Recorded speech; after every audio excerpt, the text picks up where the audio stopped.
my name is Katie Brazaitis. I am a licensed clinical psychologist. I am a visiting assistant professor in applied psychology in Steinhardt here at NYU. And today you are going to get to know a little bit about me as I unbox some Swiss keys. So here we go.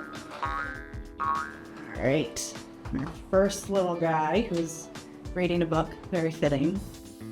What is the last book you read and would you recommend it? So I have about 15 pages left of On Earth We're Briefly Gorgeous by Ocean Vuong, and I hope I'm pronouncing that last name correctly. It is stunning, and this is a story about a young man whose mom and grandmother lived through the Vietnam War as locals in those communities. And so hearing their stories, hearing it from the other side, I was reminded of how much we don't talk about that and how much we don't get this fully holistic perspective of what war means. Yes, absolutely recommend. Maybe just not before bed. What is a moment where you almost didn't end up in academia? So the funny thing about this question is I didn't know I was going to be in academia until I got this job in July. I am brand new to academia.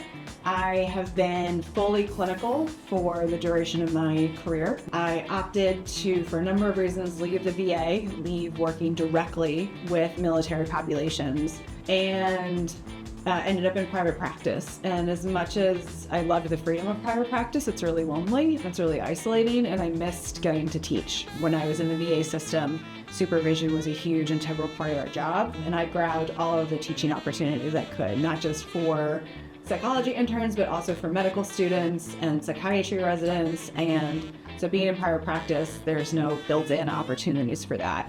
And so I started looking for them. What movie or TV show has gotten your gears turning recently? The show has gotten my gears turning. The TV show The Good Place. The TV show is such a good representation of what existential therapy is all about. And the thing is, it's not even just about that. It's about grief. It's about one of the most common questions that I encounter as a therapist, which is, am I a good person? It, in a way I haven't experienced through media before, validates how unbelievably hard it actually is to be good.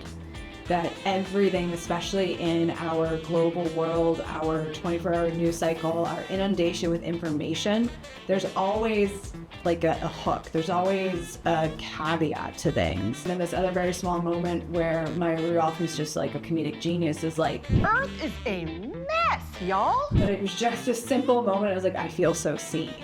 It is so hard to hold and account for everything. And really, at the end of the day, the premise, the spoiler, is it's a matter of doing our best, and we need to be supported. We can't expect people to be good if they've never been shown love, if they've never been in community, if they don't know how. These are so cute. All right, what is your best advice for students trying to find their niche? So my best advice is be passionate, be driven, and stay open. Even when I was in the VA world, what I found was everything that I said I would never do is exactly what I ended up doing. I said when I was in grad school, I'll never work on an inpatient unit. There isn't enough hope on inpatient units. I don't want to be in that setting. My very first job was on an inpatient unit, and I loved it. I said I'd never work in private practice. I worked in private practice. So have your passions, seek them out, pursue those opportunities, and stay open. Well, thank you for joining me as I unboxed some Smiskies and told you a little bit about myself.